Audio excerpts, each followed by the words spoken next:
AMD's A8 processors used to be the entry-level king. They gave you a graphics card and they gave you a 4-core processor.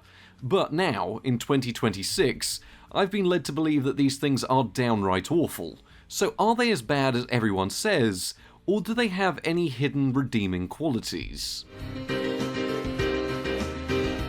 Now, if there was ever a processor that everybody seemed to own at one point, at least everyone on the lower end of the market, yet no one talks about, it is the AMD A8. And today, it's got me thinking, why? Because I've never actually properly sat down to test one of these, at least not one of the APUs, and it's got me wondering that, are these completely just junk? Because, I mean, most of FM2's been relegated back to either the drawer or just hobbyist projects, but today, I want to see how this is doing. Now, I have already got a little setup going because originally we were going to be looking at a £5 Skylake bundle. It was covered in rat droppings and bits and, well, there was no way of resurrecting it, unfortunately, but we did get a working power supply out of it, so that's where this power supply came from. And other than that, I've just thrown a little FM2 motherboard up down here, which is one I think we also did get from a bundle. Someone will have to go through in the comments and tell me, but I think this is one we got for about £3 off eBay, which is where this very processor came from. So all I want to do is plug this in, boot it up to Windows, and first of all, just see if it actually still works. With hindsight, we now know that buying a Sandy Bridge, even a Pentium, probably would have been better, at least off the top of my head, but it didn't change the fact that these had high clocks and integrated graphics, and, I mean, ultimately they were a bundle of disappointment, but there's still plenty of these for sale. You can get them in cheap bundles, and cheap's good. Cheap is very good. So let's just whack some thermal paste on here. And to give this thing a good chance, I've got the Patriot Nipper RAM, relatively high clocked. So this should really revolutionize things. And this has some sort of AMD graphics card built in. What I want to do today is I want to take a look at this very A8 5600K, which was probably one of the best selling ones. I remember everyone seemed to be buying this exact one. I want to look at it in the modern day, I want to look at contemporary use, and I want to see if maybe there's any use for these at all, because, I mean, once again, we got this bundle for next to nothing. And you do get modern features. I mean, we've got 6 SATA ports, we got USB 3. People did buy these. I think this was around 2012-ish. I mean, even on the front of this very cheap board, we have got USB 3. But yeah, this isn't the video I was planning on making today, but it's one that I've had in the pipeline for a while, because people are always asking me, how are those old AMD A8s holding up?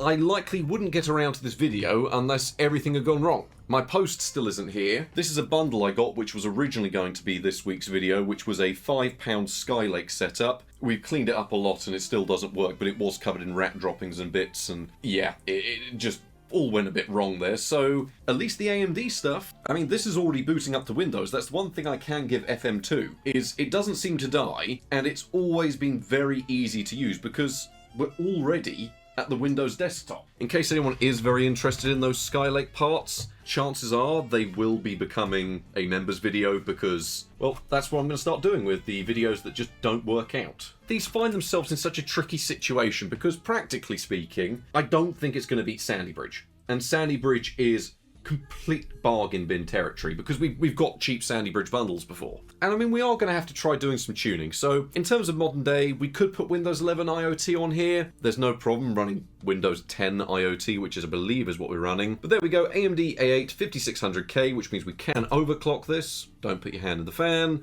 Yeah, you get no L3 cache, but you do get L2 cache, which is usually a very crippling factor. And we do have the built-in 7560D. Why don't we actually get some drivers on here? Is it struggling at all with the modern day? Yes. It is at constant 100% usage. And they do have drivers that are dated. Yes, I forget. These have integrated terascale graphics, which means these 2015 drivers are the best ones we can run. So we'll get these 2015 drivers on here. Yes, there are modified terascale drivers. We've tested them. They're not that great. But I do want to give that little iGPU at least an attempt at doing something. I'd imagine later on in the video we will revisit it properly because do these have support for Windows XP? Yeah. I mean, one use I can see for this is you get 2014 Windows XP drivers. So if that's something that could redeem it later on, we'll see. But at the moment, it has to fight against the modern day because You can still use Sandy Bridge today, and that's what this was up against. I suppose it does at least have 4 real cores. Whether or not you want to call them real is up to you. But we're just going to run it completely out of the box. As I said, all we've done is plug it in. So if there's one test to start with, it is the out-of-the-box experience. I mean, we've got no graphics drivers, but let's just say we go to Google. If I wanted to buy, say, a Volvo 480, I mean, I doubt there's any for sale, but at the same time, it browses the internet fine. I don't think that's really a point of contention. These older quad cores, yes, it is struggling far more than it has any right to, but at the same time, it's boosting up to 3.8 gigahertz. It's having to extract files at the same time. It's a tricky one, isn't it? How much are these if you wanted to buy one off eBay today? People are actually buying these. Someone spent 30 quid on a setup, but they did get RAM with it. 25 quid for a setup, 50 quid for an entire computer. That was a bit steep, to be honest. Okay, some people are paying too much money for this. But the actual processor itself is worthless. I don't know who's still paying £5 to £10 for one of these. Maybe it's just people that have a setup and just need a new processor to whack in it. This is probably a better example. Someone paid 16 quid for an A10 and the board. So they're not exactly stupid money, given that you do get the graphics card built in. But we aren't just testing it today as an APU, we are going to test it as a processor, because at the end of the day, integrated terascale graphics doesn't fill me with confidence. I mean, we could increase memory speed. We've got good RAM in there. We also don't have permission to view AMD's own advertisements. Well, we'll restart and see if it did actually install drivers. I never trust Terascale to actually do it. Terascale knows no bounds, because why is it restarted to carry on? No AMD graphics driver is installed, or the AMD driver is not functioning properly. Please install the AMD driver appropriate for your AMD. This is the AMD APU experience. And Catalyst Control Center is purely... Oh, I forget you get AMD Overdrive. I forgot about AMD Overdrive. That was like the automatic overclocker. It did sometimes work as well, to be fair. Attempt 2. It restarted and then said, nope, you don't have drivers. Every time it restarts, it just tries to give me more drivers. Have you done it? What does Windows actually say? No, nothing. Right, can we just manually install the drivers, because this is ridiculous. It's done it twice. For some reason, it's also detecting drivers that are dated 11th of December 2025. Try them. I've never heard of there being 2025 drivers for this. It does nothing, so I'm guessing that's what it's trying to install. Put on the 2015 ones. This is the Terascale APU experience, to be fair, because this has been like this pretty much since Windows 10 launched. Keep in mind, these are fully compatible with Windows 10. Windows 10 drivers exist for this. This finally looks promising. Okay, it has graphical acceleration now. That took too long. Okay, I've never heard of AMD Quickstream. Okay, finally, we have the AMD A8 5600K. We have the integrated 7560D finally working. You just have to manually install the drivers. And we have Catalyst Control Center asking for us to do things, so no. AMD Overdrive, I mean, you can get this to work. You know, why don't we try that? That is a feature, AMD Overdrive. We will try that and see what it does. Okay, you do actually get a decent chunk of options here, which is nice. Color and quality settings. I mean, look at that preview. That's beautiful right there. Right, I think that's everything. Right, why don't we run it through 3D Mark and actually see how it places itself just as an out-of-the-box setup. I've done nothing. I do think it might have boosted up the RAM speed, but anyway, it's set all its levels wrong, so we'll have to fix that. But why don't we just try and see what it does, and then use AMD's own tuning features to make it better. It used to work on the FX chips. As much as it may appear at first glance that I am slightly laughing at the AMD A8, I am taking this somewhat seriously. We are actually going to get some performance results and see how it's doing. Because people always ask me, there are a lot of people still using these. Maybe not so much people here in the West, but there are other areas of the world where if this is all you can get, then being able to use it until you can afford a graphics card, and then being able to figure out what kind of graphics card you can put in here, is something people want to know. And then I'm also just sort of curious just how it's doing, because I've never probably actually sat down and looked at the A8. The Athlons, yes, I liked the Athlons, they were good for their time. The A8, bit of a weird situation. I mean, it's always at 100% utilization whenever it's having to extract anything or do anything at all. We have 256 unified shaders, right. Devastator. Devastating is probably the only feeling you're going to be getting from gaming on this. It's also just dawned on me that we can't run DirectX 12. So we can't even run Time Spy. I don't even know if I've got a list of Firestrike things to compare to. I mean, it still gives us a good idea of what it can compare to and if we can tune it up. Why don't we try GTA 5 on it, because that seems quite appropriate. But I don't think it's going to be great by any stretch of the imagination. About as good as I expected. Slideshow. We'll get a score, and then we'll see if we can fix it at all. So, out of the box, that is average. What we're going to do next is we're going to see just how this performs in a game. Despite being 2012 hardware, people were buying these to play GTA 5 on the used market, under the promise of, well, you don't have to buy a graphics card. Wasn't exactly a great idea to recommend people do that, but hey, people still did. So let's get this launched, see how it runs. Okay, well, we have launched into GTA 5, and at the moment, it's not seeming like a terrible pairing, at least not out of the box. It's running at in and around 30-ish FPS and 720p with all just normal settings. I believe we've got soft shadows enabled. But yeah, it's getting in and around 30 FPS, and both parts are at 100% utilization. As far as an out-of-the-box experience goes, it's not actually awful. I mean, yes, if you are running it in 2025, you'll be dealing with driver conflicts and bits and pieces, but hey, it is now, what, 14 years old? The old AMD A8, the old FM2 series of bits. So, I mean, I can kind of see the appeal already. You could have bought one of these little boards, whacked in dual channel RAM, and with no configuration whatsoever, you're getting 30 FPS in GTA 5 and 720p. You have pretty much got an Xbox 360 that can do more. I mean, don't get me wrong, I think the Xbox 360 version probably looked better than this, but hey, it's a similar-ish frame rate in and around 25 to 30-ish FPS. Right, let's see if we can do any modifications or configurations or changes. AMD, you are going to give us more performance. All we're going to do is go to Performance, AMD Overdrive, override existing CPU settings. Are we ready? Go. You don't need XFR2, you don't need anything like that. All you need is Catalyst Control Center, and it will overclock your processor at the push of a button.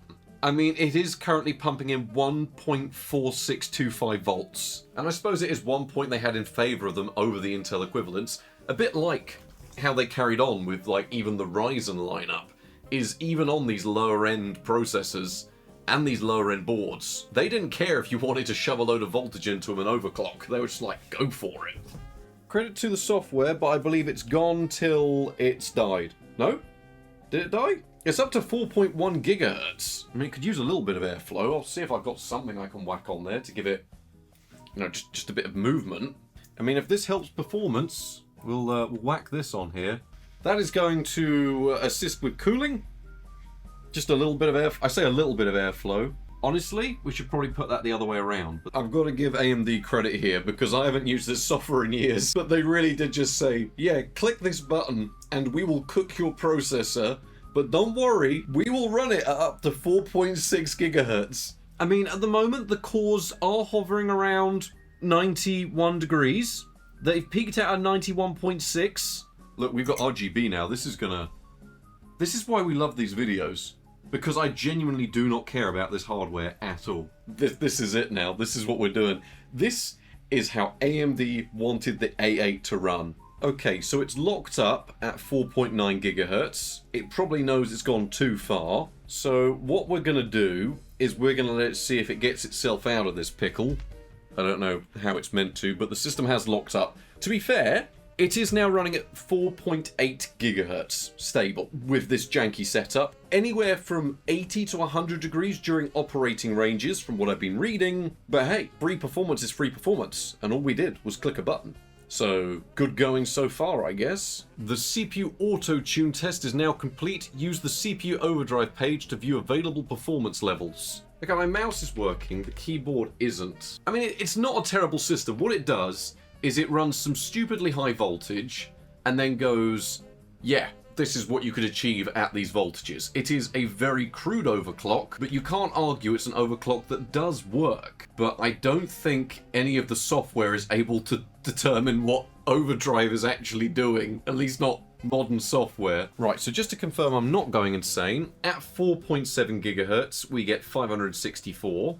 So now if we apply this back to 3.7, okay, it does drop to about 480 to 490. You really don't gain much performance doing this, but free performance is free performance. I just wanted to confirm that CPU Overdrive was doing something. So it is running stable at 4.7 GHz, miraculously. All we have left to do is ensure that the graphics card is also. How very fascinating. Let's try GTA 5 again. So after all of this work, has anything really changed? Right, I do believe that increasing the CPU side performance may be at the detriment of the graphics side performance. This isn't great.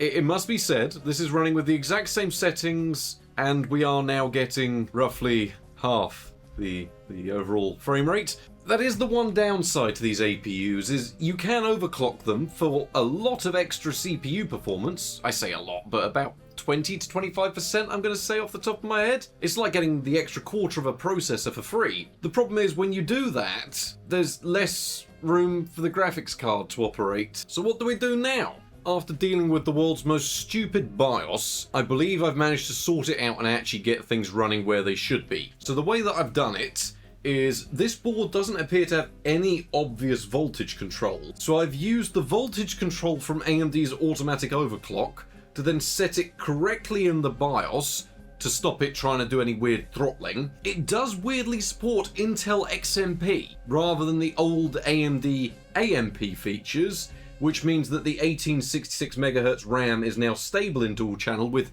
tighter timings, and I've left the graphics card stock because it just doesn't seem happy budging. It does mean that we are now getting the increased CPU performance of the overclock, as well as the benefits of dual channel, which in real terms doesn't actually seem like it's making a huge difference, but we are getting, at least on the graphics side, probably about 10% extra performance, probably an extra 3 FPS that we would have been missing before.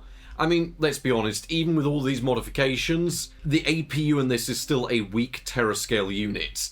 Unless you are pulling off some serious increases in voltage with likely better boards than this is your average experience. And to be fair, for its era, it is achieving 30-ish FPS in GTA 5, which is pretty impressive. It's not a terrible APU, but it has taken so long to get it to this state where I'm actually happy with it. Now, yes, I'm very aware AMD's auto overclock. Yes, it is funny and stupid that it tries to run this at 3.8 GHz with stupid voltages, but in the end, it was just making Windows unstable with how badly done it was. So yeah, it does work. No, it's not ideal, because this is actually a slightly better experience than we were at stock, and is a much better experience than what AMD would overclock this thing to. So it's in and around 30-ish FPS, drops down to about 24, 25 when you're moving quickly, but there's no pop-in, there's nothing like that going on.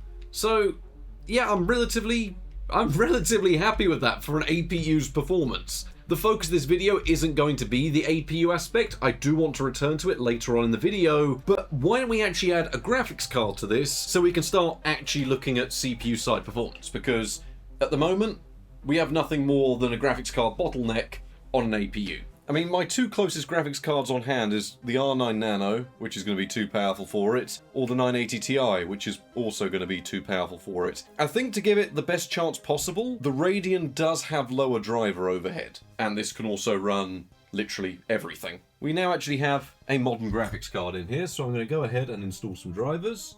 Apparently that wasn't turned off, that was just on sleep mode. There's a slightly cursed chance that thanks to the powers of PCIe being hot swappable, it may have detected the R9 Nano. No, it hasn't, right. I'm going to restart this real quick, because don't ever do that. I genuinely thought this was turned off. In fact, I switched it off at that plug, so maybe it was just hibernating or something. AMD FM2 is weird. So what was the AMD A8? Well, the A8 5600K is actually a 2012 model, which was one that I remember being incredibly popular at the time, mostly because you did actually get a semi-competent processor and graphics card for around £100. In fact, it was slightly cheaper than this. I think it was around £70 in the UK and around $95 in the United States, so you got pretty much everything you needed. It's the same principle as modern APUs, just based on older technology. At the the time though, lots of people that were buying these bought them with the idea that you'd buy it now, use the integrated graphics, and buy something better because, hey, you could at least overclock on these, and with 4 cores, whether or not you want to believe they're real cores, this is surely better than Intel's lineup. Unfortunately, they have remarkably weak single-threaded performance, which really doesn't make up for these deficits, meaning that as people upgraded from the integrated graphics that was built in, they quickly found themselves rather limited for something that was meant to be a 4-core processor that, as we've just seen, is supposedly one that can overclock up to just shy of 5 GHz without really much configurating done. At the same time, it was relatively successful until AMD ended up replacing it the following year with Richland, and the following year on from that with Cavery. At the same time though, in retrospect, it would have been a better idea to have not gone into Socket FM2 and have just bought yourself a Sandy Bridge or Ivy Bridge setup. I mean, even a Pentium would at least give you options, because you're really nearly at a dead end here when it comes to the FM2 socket. And sure, you've got something that is an APU and you did get a good experience for the year you bought it, but it quickly found its limits not too long after its own launch. Now, I know that was a very quick history recap, but at the end of the day, the A8 5600K is everything I just said it was. It's a processor of its era, and its specifications really do tell you that. It's based on the Trinity version of the piledriver architecture, and has 4 cores, whether or not you once again want to believe they're real cores, running at 3.6 GHz. You get 4 MB of L2 cache, and no L3 cache whatsoever. Keep in mind this L2 cache is also shared because of the architecture. You have a TDP that's around 100 watts, it doesn't use this in standard guise, but can boost up to it if you allow it to, and surprisingly does support a lot of modern instructions. You have an unlocked multiplier, as I've just said, so you can overclock, and it released in mid-2012, and costs today about £3 to £10. No one wants these. But it would be wrong of me to just discuss the processor side of things. You do actually get integrated a full Radeon 7560D integrated graphics processor, which is based on Terascale 3, being the Devastator Lite variant. Your VRAM is your system RAM, which is usually DDR3. We're running ours at 1866 MHz, which is something this processor does natively support, and it uses your system as the memory bus. Drivers are dated around 2015 to 2016, being Terascale, but the 2015 ones are the most stable option. Then again, getting them set up also involves manually installing these drivers. Modded drivers do exist, we've covered them before, but there's not a great deal of reason to use them. You get 256 cores, 16 TMUs, and 8 ROPs, as well as DirectX 11 support at its maximum. Honestly, for an iGPU that is about 14 years old, the specifications here are now more exciting than the processor itself. One of the big incentives, at least that I can remember back in the era, was people saying, well, you can make up the deficit in performance by overclocking, and honestly, I'm glad we've done a live demonstration of how it works, because AMD was so encouraging of this that their drivers that are provided with the APU will overclock this to the stage where it will thermally throttle and it will burn, but for a few brief moments you will be able to actually run your processor near 5 GHz, even on what is a lackluster MSI board like this one. But the thing is, how does this performance actually stack up when you overclock them? Now, it's very rare we start the synthetic testing with Firestrike, but given the iGPU has no support for DirectX 12, it's kind of crucial because it does show some of the downsides of going with AMD's recommended settings. With stock settings, we saw our processor at 3680, with a 4.5 GHz overclock we went up to 3832, which is probably sort of the safe top end you should be going with this kind of setup. But with AMD's setup, we did achieve a score of 5011, at the detriment of our graphics side score, which had now lost 300 points over both of the other overclocks. Likely because we are just shoving a ton of voltage into this without appropriate cooling on a board that really shouldn't be running this much power, and of course things start to get a little bit weird, so you lose quite a lot of the only thing this thing has going for it, which is the iGPU.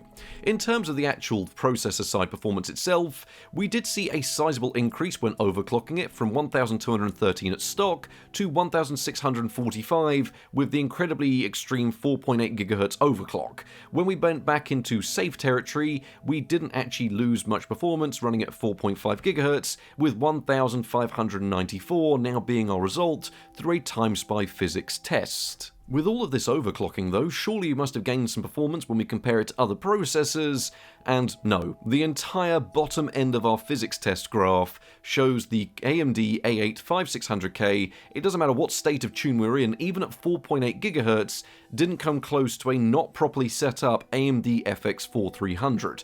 Haswell i3s destroy it, original Core i7s destroy it, entry-level Ryzen completely destroys it, and you get the picture. Even with an overclock, you're not getting much CPU performance, even with a monumental 4.8 GHz clock on it. In some slightly more positive news though, the iGPU side of the AMD A8 isn't actually that bad, beating the HD 5450, which was AMD's entry-level option that you could buy off Amazon, and actually coming relatively close to a GT 430. I mean, it doesn't beat much on this graph, but hey, it also lets you know that, well, we've come a long way from this era, given an AMD Vega 3 offers you pretty much double the performance in a smaller power envelope as an entry-level option. Meanwhile, this was actually mid to high range on its launch, at least when it comes to APUs. The next generation 6600K does achieve around 130 points more, but you could probably make up that difference by overclocking if you've got a better sample than I did.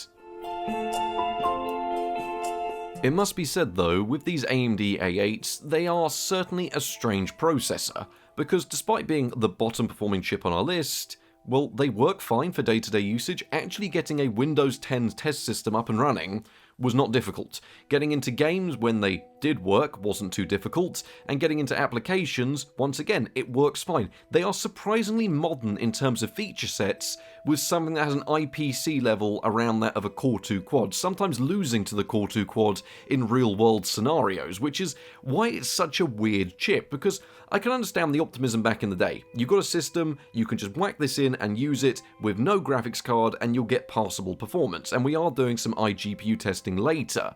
But the thing is, that processor side performance is nearly downright terrible when you believe the graphs. I did actually run it through the new 3D Mark CPU profile test, and it took around half an hour to complete with each stage of overclock I was doing. There's no point me really throwing up the results because, well, 3D Mark's website is down right now, so I can't access them, but when I did have them on hand, they just show the same linear scaling that we already got out of the time-spy physics test, so it doesn't perform great, and the latest benchmarks will put so much strain on it that really, well, it's just going to take a long time to complete, and it's not going to tell you anything you don't already know. But the thing is, there are a lot of people out there today that are still running the AMD A8. I know it sounds absolutely ridiculous, but people comment down below telling me, oh, I'm still using an A8, what can I upgrade to? Can I get a better graphics card? Well, it's about time we found out, because I went into this knowing absolutely nothing. I've never once actually sat down to benchmark the AMD A8. Now, we are testing today with 16GB of DDR3 running at 1866 MHz, and I've added the R9 Fury Nano, because, trust me, this is more than powerful enough to actually make sure the processor is always the bottleneck. And it's also the kindest option because the Fury drivers are relatively light when it comes to overhead compared to virtually all other modern options. So we are giving this possibly the best chance possible. But what does this all actually mean when we take this old AMD A8, a processor people are still using, and throw it up into the benchmarks? Starting off, we have GTA 5 Enhanced Edition, which we were running with very high settings and in a 720p resolution. Really, the resolution doesn't matter here, they've always just been chosen to ensure that there is always a CPU side bottleneck, so that is the performance we are seeing. And to be fair, from the get-go, 28 FPS on average with 1% lows down to 21 FPS is better than I was expecting, at least for the game running with very high options enabled. However, to actually ensure the game was playable, we did have to drop things back to normal, where we now saw a much better 44 FPS average, with 1% lows down to 31 FPS. Honestly, capping it at 30 FPS here would probably be the most optimal way of playing it, but at the end of the day, you could get away with GTA 5 Enhanced Edition still on your AMD A8. Moving on to the world of online, and we saw that average went up to 47 FPS, but frame pacing issues, well, they became more of a problem with 1% lows now down to 22 FPS. You could resolve this slightly by putting a 30 FPS cap in place, with 1% lows being the same, but our average now being much closer to them at 30 FPS. So you can still get away with GTA 5 Enhanced Edition, both single player and online, but higher settings, they are more taxing on the processor, and the old AMD A8, well, it can't really manage it. In case anyone was wondering how the older legacy version performed, given a lot of people were playing it back on these old A8 processors, well, things aren't great when you start off with very high settings. Our average and 1% lows were worse than the Enhanced Edition, which makes sense, this is more single-threaded, and our single-threaded performance, as we've seen, is not particularly great. We saw 1% lows down to 19 FPS and an average of 27, and the only way to fix this was to run the game with normal settings, which, once again, actually ran worse than the Enhanced Edition did. I mean, when you consider this was a budget processor from 2012, being able to achieve 30 FPS with normal settings is admirable and is at least a playable experience, but still, the fact the Enhanced Edition runs better really shows you that this processor, it never really had its chance to shine because it's not really got the multi-threaded performance and it doesn't have the single-threaded performance.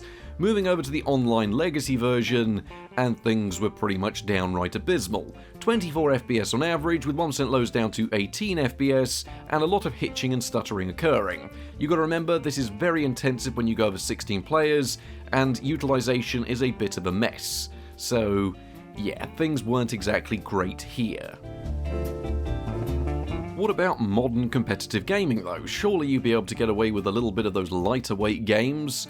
Well, also not really. With low settings in Counter-Strike 2, we returned 65 FPS through the built-in benchmark, and remarkably solid frame times actually, with 1% lows at 54 FPS, which would indicate a playable experience, and when you're in smaller maps and simpler lobbies, then yeah, you pretty much get nearly a full 60 FPS playing Counter-Strike 2. Is it competitive? Well, no, but is it actually playable? Yes, you could get away with this still. If you are someone that is running an AMD A8 for some unknown reason, then yeah, you can just about get away with it. However, if you went into something more intensive, say a casual game, well, our average was now at 44 FPS, and our 1% lows were now at 32 FPS, which did feel a lot less smooth to play.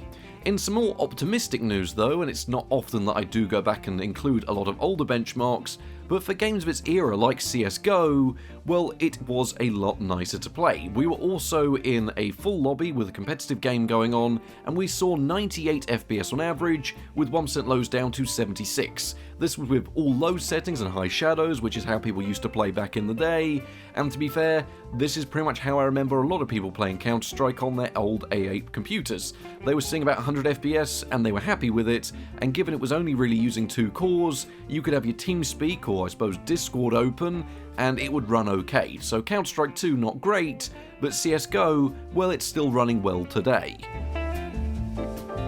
When it came to Arc Raiders, which would usually be our next benchmark up, unfortunately things just weren't going well. I spent about an hour and a half trying to get in game because on all levels, this should work fine. Our graphics card supports it, we've got 16 gigs of RAM, and to be fair, I think we could just about eke out 30 FPS here. It'll be a challenge, but I think it might be able to do it. But there's definitely some weird conflicts going on, and unfortunately with Arc Raiders, the closest I was able to get it was compiling shaders, which I had to set up manually. We got up to 68%, and then it would crash. And I tried a couple of times, and just no dice. So Arc Raiders, no luck. I was already holding out no hope for Cyberpunk 2077, but I thought we'd do our first benchmark run with high settings just to see if it could do it, and we returned 25 FPS on average, with 1% lows down to 20 FPS, which in the built-in benchmark, which is a lot easier than real gameplay, especially on a processor, yeah, it wasn't a particularly great experience. Moving it down to low settings through the same benchmark got us closer to that 30 FPS mark, being 29.4 FPS on average. I've written it down as just 29 FPS, and 1% lows down to 26 FPS, which, if you were really in a pinch, you'd look at those frames and go, yeah, I could get away with that. You've got to remember, you've got to put yourself in the mind of the AMD A8 user, where this would be considered playable territory. But unfortunately, when it becomes actual gameplay, we saw 24 FPS on average, with 1% lows down to 18 FPS. It was controllable to a degree, but I don't think I would call this playable. This was pretty much downright abysmal, and yeah, I wasn't expecting Cyberpunk to be playable, and it really wasn't. Given that I don't have Fortnite downloaded on this install of Windows 10, I thought the next best thing is PUBG. It's very popular, tons of people are playing it on Steam, so how's it running? Because there were people playing this on the A8 back in the day. I don't think they were playing it very well, but this game has become a lot more multi-threaded over the years, which is great for us people on slightly more modern systems, but for those people that are running older equipment like this AMD A8, which, keep in mind, does have 4 cores, at least they're sharing components, or cache, and yeah, it just didn't run well. Somehow, I miraculously got in a game. It took a lot of it was a nightmare. This took about 4 different attempts to actually be able to get in game, because it the game would be over by the time you loaded in. When I actually did manage to get in game, I let the game compile its shaders, do everything it needed to do, and we returned 22 FPS on average, with 1% lows down to 8 FPS. DirectX 12 did help here, because we were actually able to get in game, whereas DirectX 11, you would have died before it even loaded it in, no matter how many times you tried. So PUBG, it was never a great experience back in the day, and today it's completely unplayable. When it comes to games that are relatively well optimized, we have M&B Bannerlord, and to be fair, this is a bit more than relatively well optimized, it is beautifully optimized. I started with ultra settings because that's what it set itself to, and we returned ourselves 29 FPS on average, with 1% lows down to 21 FPS. Now, it must be said, in this game, graphical effects don't actually put too much on the processor, it's more the battle size that's stressing things. So we could run M&B Bannerlord with the same ultra settings, and as long as we had our battle size set down to low, which is still about 250 I think it's a 250 person battle size, we returned 72 FPS on average, with 1% lows down to 55 FPS. So surprisingly, after the last few benchmarks that were more or less stutterfests, unplayable, or low frame rates or crashes, M&B Bannerlord goes on to show that there are some new titles that still run well on hardware that was never particularly great when it came out. So this result did surprise me because it looked great and it ran great as well. In a similar vein to this, Red Dead Redemption 2 is a nightmare to configure when it comes to graphical settings, but processor-wise, it is fairly well optimized. You've got to remember they were targeting Jaguar cores, which are slightly worse than what this is, so when it came to Red Dead, it defaulted to medium and high settings, and I thought we'll just leave it at that. It ran at 36 FPS on average, with 1% lows down to 26 FPS, and that 20 FPS figure was primarily when you were in more built-up areas, towns and cities, bits and pieces like that. When you're actually out and about in the wilderness, you could see 40 to 60 FPS. So Red Dead 2, it's not a great experience and is one that does hover around 30 FPS most of the time, and I'd imagine some of the more intensive scenes would definitely be close to that 20 FPS mark, but at the same time, after everything we've seen before this, it was nice to actually see playable frame rates and a game that also looked good as well. Given the increased popularity in KSP at the moment, I thought we'd include it as just a bit of a fun benchmark to see how it's getting on. It's a Unity title, it's one that's very single-threaded, and if there's one thing this processor doesn't have, it's single-threaded performance, so I wanted to see how it would do. Now you've got to remember, I played this on a very similar processor back in the day, an FX 4300, which is still better than this even in its stock form, but still, we ran the game with high and ultra settings and returned 54 FPS on average, with 1% lows down to 36 FPS. Occasionally it would go down to the mid-20s, especially if you're using physics speed up or bits and pieces like that, but then again, that's sort of how I was used to playing it back in the day, and I got a bit too carried away here, and ended up nearly landing on the moon, so I've got about 15 minutes of benchmark footage, but at the end of the day, that kind of goes to show that KSP is very playable on an AMD A8. Now, we're not using any mods or anything like that, so this is a very vanilla experience, but at the same time, playable frame rate, and it looked alright as well. Another one of those titles that did sort of just about run back in the day with Fallout 4 Anniversary. And it must be said, performance here, at least from what I remember of it running back on the day on these old AMD A8s and the equivalent processors they had across the board, it does appear that the multi-threading that has been added with the Anniversary update has certainly helped these older Athlon, well, it's not really an Athlon, it's an AMD A8, and it has helped performance. With low settings, we returned 45 FPS on average, and 1% lows down to 32 FPS, during one of the more intensive areas of the game. Back in the day, this used to run at sort of 25 to 35 FPS, so I suppose with the multi-threading, it does make sense that we're now seeing sort of around 10 to 15 extra FPS, which overall makes Fallout 4 actually a much better experience than it's ever been on the AMD A8. I know it's a very minor point, but it does go to show there was a degree of forward thinking with these core layouts. It's just taken too long for them to actually be utilised to the stage where it's more or less a redundant feature. When it comes to CPU demanding titles, as well as city builders that are still very popular, we have City Skylines. We ran the game with high settings, and we did also have the FPS boost mod enabled. This mod just fixes a bug which causes the UI to update 10,000 times a second, which is very harsh on both the graphics card and the processor. With this enabled though, we went up to 47 FPS on average, with 1% lows down to 31 FPS. Now, there was a momentary drop in the frame rate when you would open up a utilities menu and it loaded in all the statistics, but generally, even with a 3 times speed up enabled, which is where this figure is taken from, it ran perfectly fine, which I wasn't really expecting given that City Skylines struggles on even more modern processors. Now, we're only running with a medium-sized city here, so I'd imagine as you progress into the late game it'll get more intensive, but it's nice to see that it is still running on an AMD A8, provided you use a community fix to resolve the bugs that the game still has. As always, we have the popular BeamNG.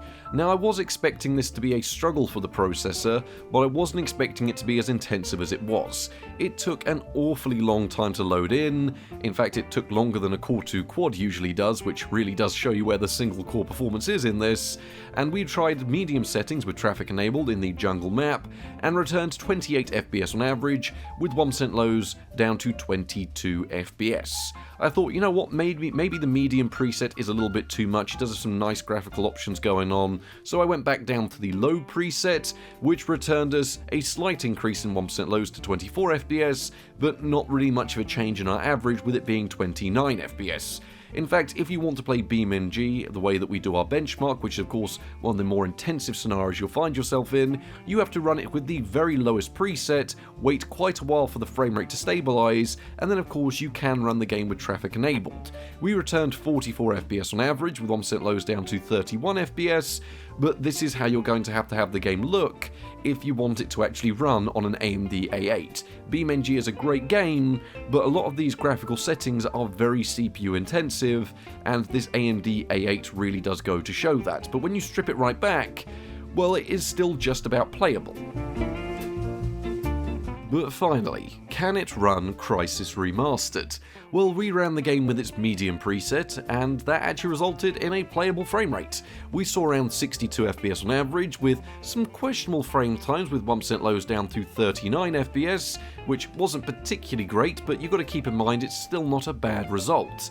At the end of the day, I can't really argue with it. It looked pretty good, it ran pretty good. I mean, really, with a 30 FPS cap in place, it would probably feel a lot smoother, as there was certainly some hitching and stuttering, especially when you looked further out into the distance. When you're actually in smaller, more enclosed areas, 60 FPS not a problem.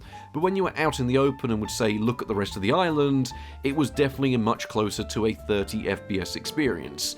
So it's a tricky one, because arguably this scales across 4 cores quite well, it brings out the best of the AMD A8 and what it has to offer, and shows that, yeah, it could actually deliver a degree of good performance with accompanying visual effects. You've got to keep in mind the R9 Fury really wasn't having to do much here at this resolution, so it's just a bit of an odd one, because, well, the A8 is such a weird chip where it's so limited by its single core, its multi-core can't really make up for it and just sort of does nothing. So the overall performance of AMD's A8 5600K, which is probably quite reminiscent of most AMD A8s to be honest, because it's the one bang in the middle. It is worth noting, because I have forgot to, that we ran this with a 4.5 GHz overclock, because the original 4.8 GHz overclock that AMD recommends, or at least what it sets it up to, is completely unstable. It runs well for all of 15 seconds, and then the system shuts off, because really this little MSI motherboard's not up to delivering that level of power, and this processor, it's not really designed to take that much voltage constantly with the stock cooler. Yes, we've added a couple of fans, but it's not enough. But the overall performance, and it's mostly like a more advanced Core 2 quad. In fact, in a lot of ways, I think the Core 2 quad may actually be slightly better, some of the later revisions, definitely. But it gets by. I mean, you can still play GTA on it with lower settings. You can just about get away with a basic bit of Counter-Strike 2. And of course, a lot of titles that worked on it back on the day will still work fine. When you start getting into updated titles, pretty much most things beyond Fallout 4 Anniversary now run worse. M&B Bannerlord was honestly the standout for, wow, that actually runs really well on this. But everything else was, well, just quite underwhelming, to be honest. I mean, anything remotely brand new, yes, you've actually got the instruction sets to be able to load them, but whether or not you'll actually be able to get in-game is another matter. Oblivion Remastered were just straight up black screen. I've tried a few workarounds, I've tried a few fixes, absolutely nothing. The same for Arc Raiders, the same for most new titles that you can apparently launch on this. You just don't actually have the power to even actually get past a load screen. So, the AMD A8, its performance hasn't really changed since 2012. Honestly, if you read a review back then that's pretty much the same performance you were going to get right up until the end of the line. But maybe we are being a little bit harsh here, because at the end of the day, it is fine as a processor. It does the job relatively well, but one of the whole points was it's not just a processor, it is an APU. And yes, we did take a little look at the start of the video at how it was performing in GTA 5 and a couple of Firestrike tests, but from those Firestrike tests, we actually saw, you know what? It's actually not a terrible chip. Like, yes, the drivers are pretty horrific and trying to set it up in the modern day is a pain, but I wanted to see if maybe it was the redeeming factor of the AMD A8. Given that you could just buy this, use it as a system by itself, just what kind of performance were you getting? So I've set up a few extra mini benchmarks to test the iGPU, not many, because let's be honest, you could probably type into Google AMD A8 5600K benchmarks, and you'll probably find everything you wanted to find, because most people did test them in the era, and you're not exactly running the latest and greatest titles. But I myself have never personally used one, so I wanted to see how it was doing, and I've genuinely been a little bit impressed by the graphics side performance of what is a 14-year-old iGPU in a mid-range processor. Given how much of a focus has been on what this processor is limited by, I did want to give it a chance to redeem itself with its APU aspects, because you've got to remember, back when this launched, well, for those entry-level titles and those slightly older games, well, all you had to do was buy this chip, and it was your graphics card and your processor bundled into one, and should let you play most things. I start off with a newer simple title with Sims 4 running with medium settings in 720p. It originally defaulted to 1080p, but it just wasn't playable, and rather than dropping the settings any lower, I'd rather drop the resolution. This resulted in a pretty playable game with 45 FPS on average, with 1% lows down to 31 FPS.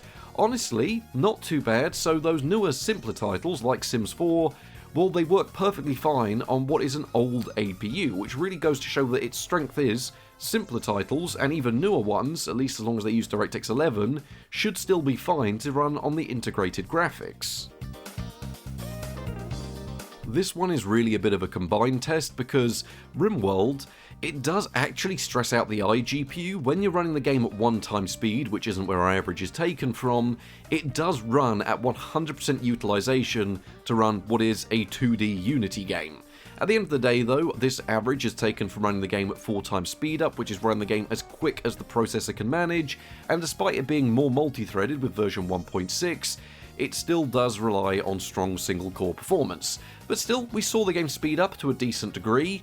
It was slow, running at 17 FPS, but our frame times weren't bad, and Rimworld is one of those games where when you are speeding it up, it doesn't really matter what your frame rate is, because if any action's going on, well, you just put it back to 1 or 2x speed and carry on from there. So it's nice to see that Rimworld works, but I'd imagine given our processor limitations, as well as the graphics card already struggling on a smaller colony, then smaller maps and smaller situations are probably best what you stick to. Now, I really do believe The Elder Scrolls V Skyrim shows off just how good this iGPU is. I really wanted to hate on it because at the end of the day, it is a bit of an abomination to get it working. The drivers are a nightmare, and actually getting it to the point where it works on a contemporary operating system, because you've got to remember, this has Windows 10 drivers. AMD does say this is a Windows 10 ready device. So it's a bit of a tricky one, isn't it? Because when you eventually get here, you go, hang on a second, this is alright, because the Elder Scrolls V Skyrim reran with medium and high settings, which is objectively slightly higher than an Xbox 360, at 720p in resolution, and returned 44 FPS on average, with 1% lows down to 36 FPS. The processor was dealing with it fine, it was just a graphics side limitation, and this is exactly what the iGPU in this was meant for. You can play those Xbox 360 era titles at similar resolutions and sometimes slightly better settings, and it's fine. I mean, really, a 30 FPS cap in place, run the game with the high preset, and I'd imagine you're going to be having a great time, which for a little iGPU, this was the turning point for me where I went, you know, that's actually pretty good, because I can imagine someone buying this back in 2012, throwing it into a Windows 7 system, and being very happy they can now play Skyrim, and they've not even bought a graphics card. Now, you have to give the devs of Black Mesa credit here for pushing the Source engine to its absolute limits, because even with medium and low settings, with the Zen level here, it looks absolutely fantastic, and these visuals are being produced by the graphics card built into this AMD A8. We returned 41 FPS on average, with 1% lows down to 34 FPS, and I mean, just look at these visuals. They are absolutely stunning. And this is without a graphics card. Yes, there were frame drops in places when there was lots of enemies on screen, but never enough for it to not be playable. So this is Black Mesa at its most intensive, and it is working absolutely fine. It's working perfectly. So yeah, I suppose the last two tests, Skyrim and this, really have changed my opinion, because I just wasn't expecting it to be able to produce visuals anywhere near this level of fidelity. Yet, if a title is optimized enough, and, you know, will run on the APIs this supports, then you can get some surprisingly good visuals out of it, provided you don't mind a 720p resolution.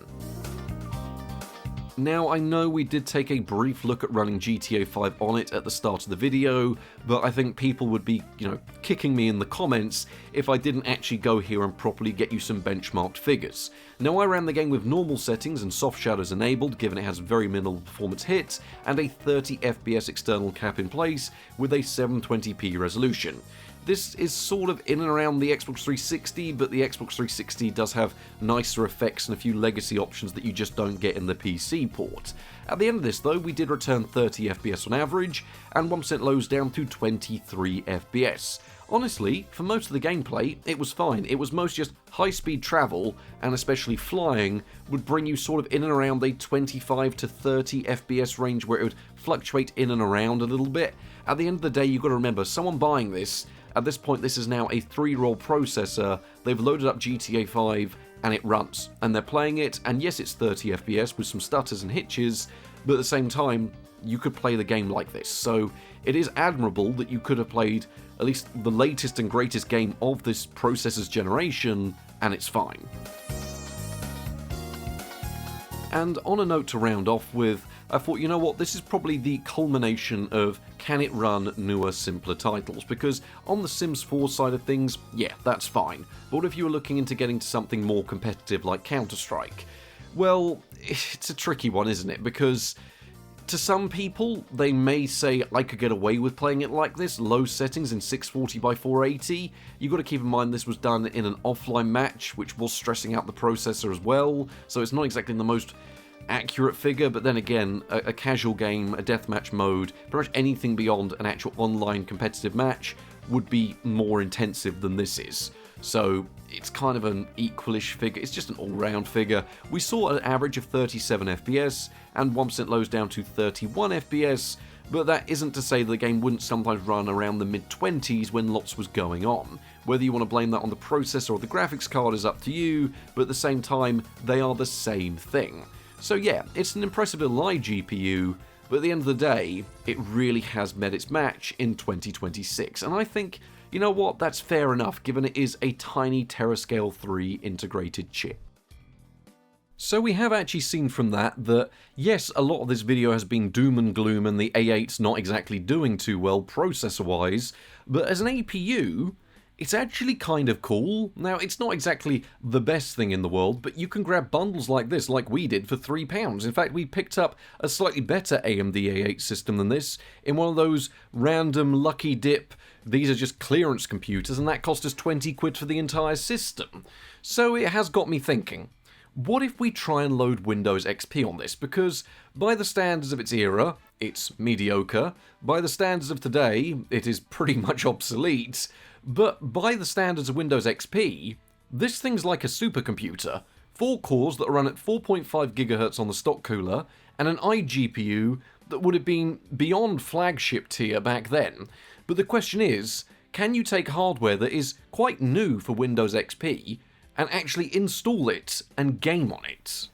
So after rather a decent amount of success here on Windows 10, I've actually been relatively impressed by mostly just the iGPU performance, because for its era, I mean, it's like an Xbox 360 really, and you can't really argue with that. Processor-wise, it is currently, at least on our chart since we started doing the current style of CPU review, one of the worst processors we have ever looked at, even with an exceptionally high overclock. It's got me thinking, before we test Linux or anything like that, we've already kind of seen how it does in the modern day and it's struggling. But what if we whack Windows XP on here? Because we've got an Xbox 360 level iGPU, we've got a VGA port, so I might even try and dig out the CRT monitor, and I want to know if it's possible. With a lot of Intel sockets of this age, it can be a bit funny to get XP on there, but I've never once tried running Windows XP on FM2. And if it's easy, then this could be one of the ultimate retro setups. Now, I am talking from a modern overpowered perspective, because you haven't got IDE, you've only got one PCI slot, you know, it does have its limitations in places, but hey, why don't we find out? So if we shut this down, I have preloaded Windows XP onto a USB stick because I want to see if it can install over USB. When you start getting to hardware of this age, sometimes Windows XP gets a little bit unhappy. On older hardware, it's usually fine. On newer hardware, it likes to say, oh, this is out of date, this doesn't work, we're not happy about this, please install me from a CD, which if anything seems backwards, but it is what it is. I'm also going to plug in just a 60 gig SSD, which is more than enough space, because I genuinely do think that this could be a killer setup for Windows XP. We've already seen that the iGPU is actually probably my favourite part of this, which I wasn't expecting. I'm not a huge Terascale fan, and yes, the drivers are a bit of a, well, they're an abomination really, but if you know what you're doing and you get it set up properly, they work okay for stuff of their era. So if we turn this back on, yes, my on stick is actually the back of another computer, but it doesn't matter. Kingston Data Traveler, save that, and then boot. The screen is purple in the BIOS because my capture card. Now, usually when I get to this point on certain systems, it'll either run into problems loading files, or we'll get through this bit and then I'll have issues with the EQAA. I'm not 100% certain this will work. If not, we will just install it from a disk. So far, it seems happy enough. And this is certainly a challenge because it is having to do it onto an SSD.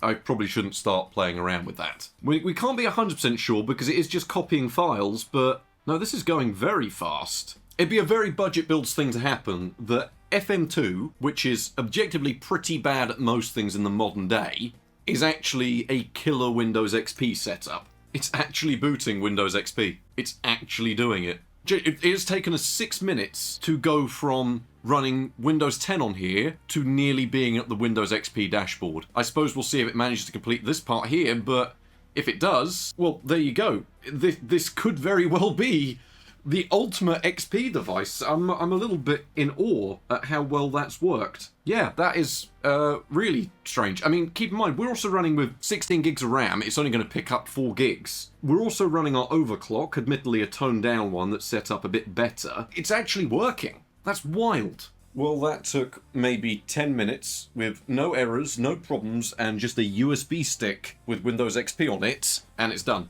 I've accidentally knocked something. What did I knock? Yeah, we're just gonna not touch that cable and try and tuck it out of the way so I don't, because that makes the screen go go crazy. Right, we are here. There's no trickery going on. I will bring up DXDiag. AMD A8 5600K APU with Radeon HD graphics, but it is running Windows XP Professional build 2600.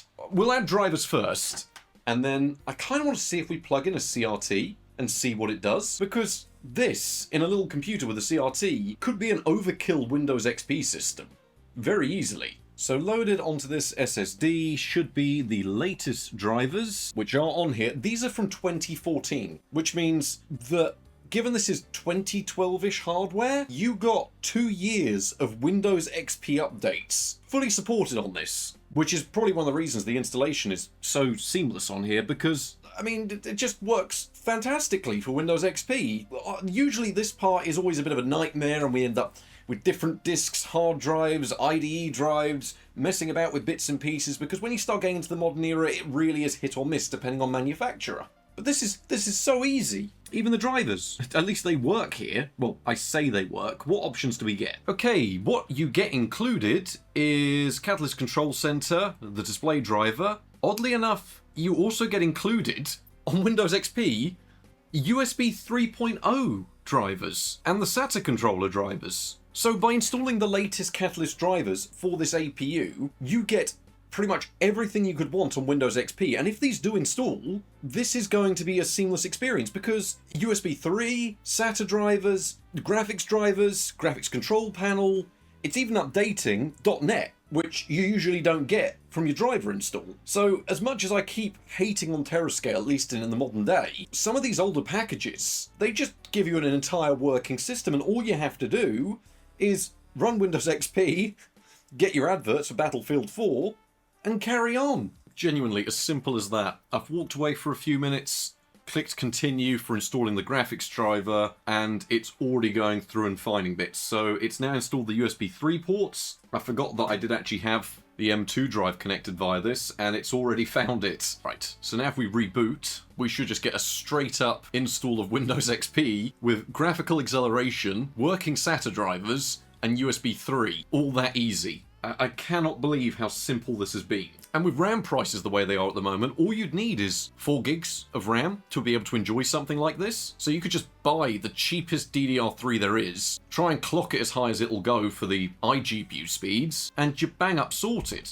Yep, we've got the 7560D connected to the flat panel. We can also enable GPU scaling, so if we enable that, yeah, it will now scale our image. Yeah, we now get a perfectly scaled 1024x768 image. We've got anti-aliasing performance, anti-aliasing mode, because I believe we actually get super sampling if we want it, anisotropic filtering, and here are all the other settings. So you get a decent chunk of settings in here as well. What if we get some games installed, and while it's installing some games, I'm going to dig out my CRT monitor. So I believe we've got plenty of things in here. It must be said, this is ridiculously fast to use. This is really not struggling at all. How is it doing? Processor usage, nothing. Memory usage, also nothing. 1 installer, 2 installer, 3, 4, 5 installers going, and it is insanely fast. Well, we need to install Counter-Strike 16. That is very important. We need that on here. Within no time at all, we've installed all the games we need. Is there any software in particular we do need? I'll get GPU-Z installed. I'll get Fraps installed. Yeah, this is honestly one of the best Windows XP experiences so far. But we haven't tried anything intense yet, other than running about 10 installers at the same time, which all complete pretty much in unison. I'm just going to leave this running because it might take a couple of minutes, because we are still operating over USB 2. I really should plug this into a faster port, but at the same time, within no time, we should have all of this installed and ready to start testing. Well, I have no idea if it is going to work over VGA, but we may as well try it. Dell monitor.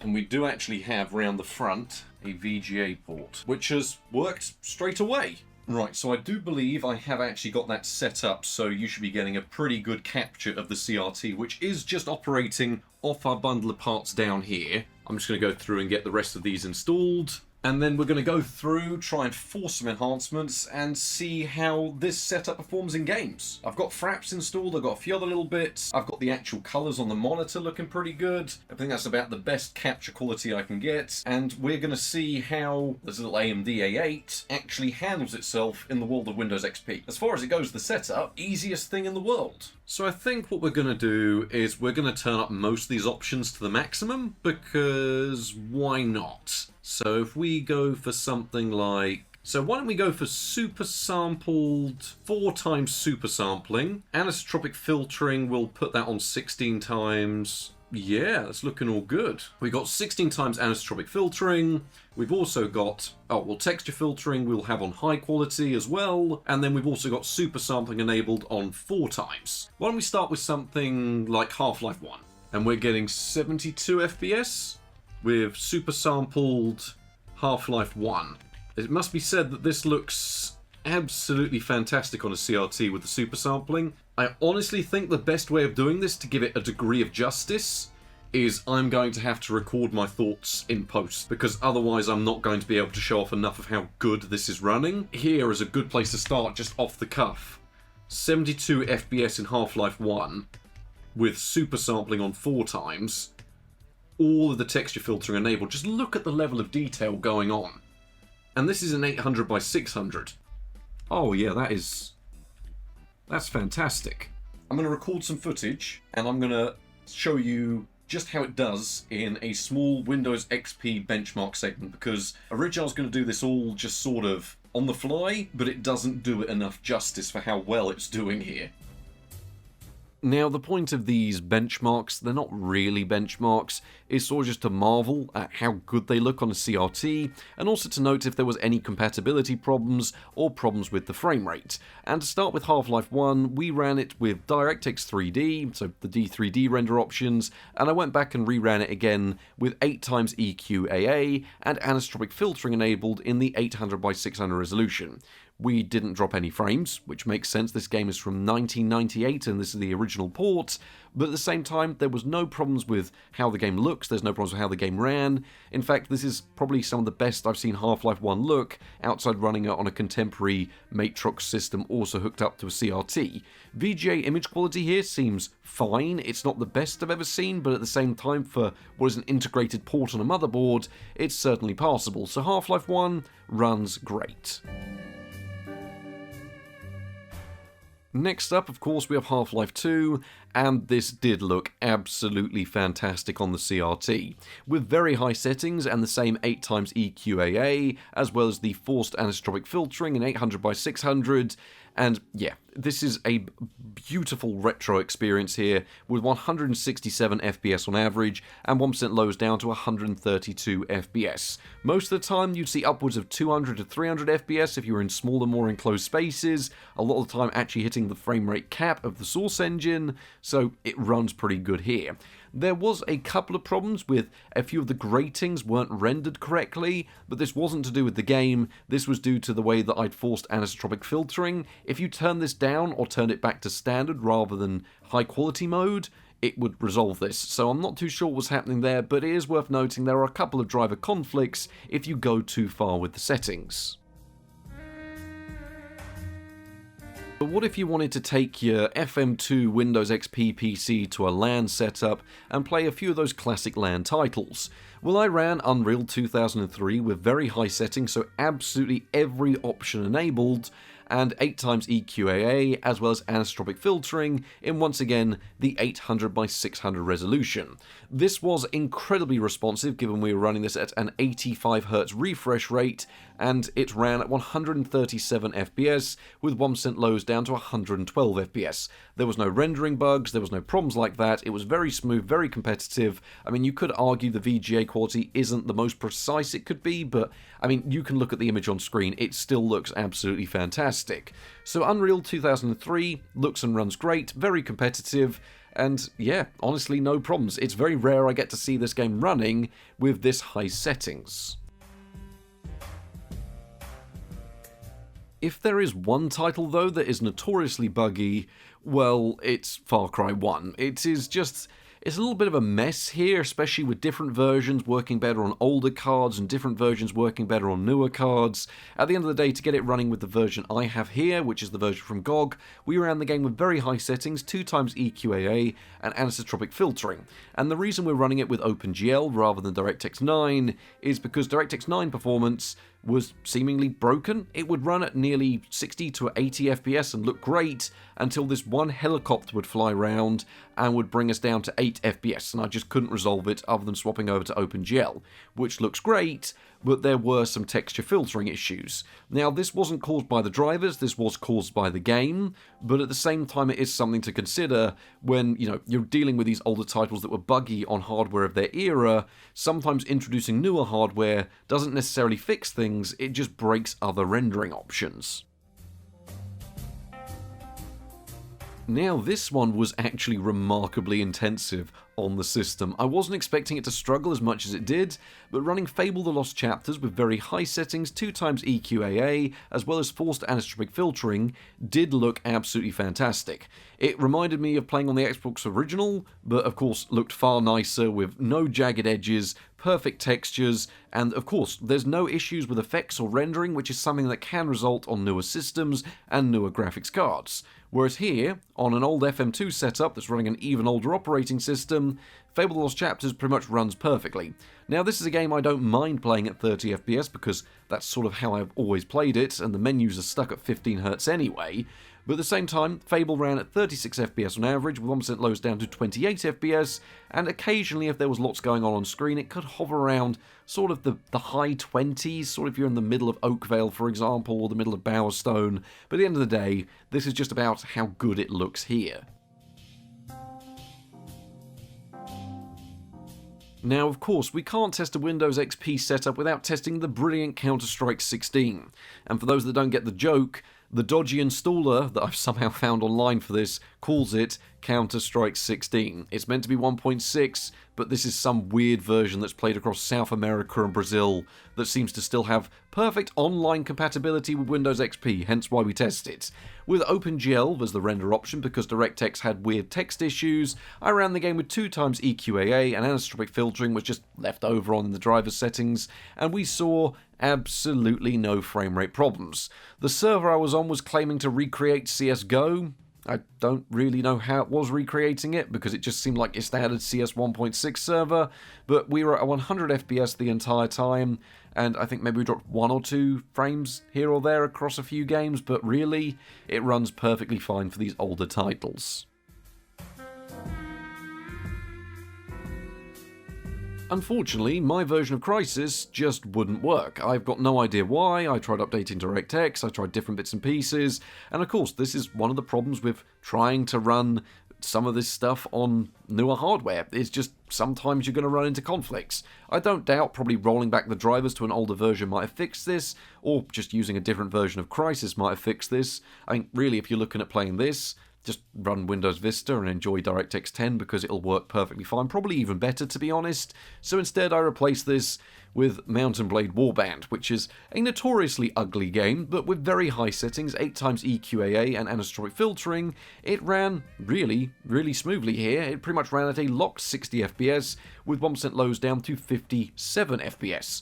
Honestly, this is a better frame rate here on Windows XP than we usually see when we test this over on Windows 7 upwards. So Mount & Blade Warband, despite being a newer title, does actually work really well if you're building a retro XP system. It's a great game to play, and to be fair, running it on a CRT, you do actually have some slightly modern graphical effects that really do mask some of the uglier textures, meaning that this is probably the best I've seen Warband look, once again outside of something say like Matrox Parhelia running it. Is there anything else really to discuss about the AMD A8 that deserves to be its own segment?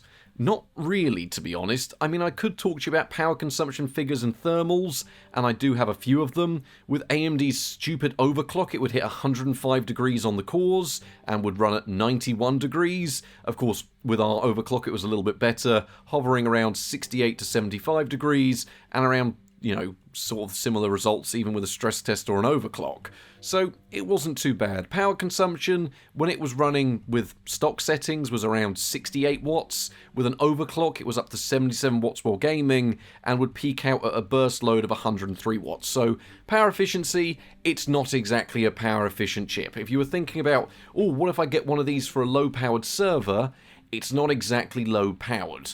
It does a few other bits. I mean, you can do a bit of media work on it, and I did try to do a little bit of media work on it. You can run OBS. With AMD VCE or NVIDIA NVENC on the graphics card, you can get away with high-definition video captures and bits and pieces like that via OBS. I did a couple of tests, and I'll likely throw them up now. On the left is software encoding while running BeamNG's Hill, and on the right is hardware encoding with the exact same setup but done on the graphics card. Neither are exactly particularly fantastic results, but at the same time, you can do a little bit of media work. There's also probably much better options than this, but I can't really think of anything else to say about the AMD A8 we haven't said already. It fails as a processor in the modern day, at least if you're gaming, and it's an overkill Windows XP setup, which seems to be one of the most redeeming factors I've found for it. So there we have it, AMD's A8, and I know I was going to test Linux on this, and I likely will as a little follow-up at some point, but as it stands today, we're not exactly going to be seeing anything we don't know. It likely won't be able to deal with the overheads of Proton, leading to worse performance than Windows, and probably a slightly snappier experience on the desktop, which was fine on Windows, so it'll probably be absolutely fine over on Linux. If people really want, I will go back and test it on Linux, but I don't think it's going to be telling you anything you haven't already gathered from this video. And given we've already done a full suite of benchmarks across 3 different scenarios, I don't think adding Linux is going to be changing the results too much here, because if I'm to answer the question, is the AMD A8 obsolete? Yeah, I think it is. And I think because of that, it's found its greatest strength. Because it is so redundant in the modern day, this is a great Windows XP system that, as I said, you can get these motherboards in bundles for absolutely next to nothing. You can pick up whole systems for next to nothing. And the best thing you can do with it personally, whack Windows XP on there and have it as a simple, dedicated Windows XP setup. I suppose if you have fun overclocking, yeah, go for it. But then again, you're also probably going to want a better board than the average one you'll get, which is like my MSI one. It'll do a bit, but it's not going to be stable at those higher clocks and voltages like we've seen in this video. I mean, I don't want to say it's a bit of a depressing processor, because it's not. The APU aspect is brilliant for its era, but everything about this processor is of its era. It is from a time when AMD was struggling to compete on any level, and this was meant to be up against a Sandy Bridge and Ivy Bridge i3. Well, it's no competition. This is currently one of the worst processors we've ever tested from a processing perspective on this channel since we updated how we did CPU reviews. And yeah, it's a bit sad that it's like that, but at the same time, it does a good job in Windows XP, and it does a passable job as an actual computer processor. Just do not think you'll be getting away with any modern gaming at all on the AMD A8. And it's very rare we say that on this channel, but unfortunately, AMD's FM2 lineup, we will investigate it more, but it appears the mid-range has now fallen. Anyway, I hope you've all found this video enjoyable. It has been a monumental amount of work to cover what is, at the end of the day, an AMD A8. So thank you all for watching. I will likely test Linux in the future, and good night.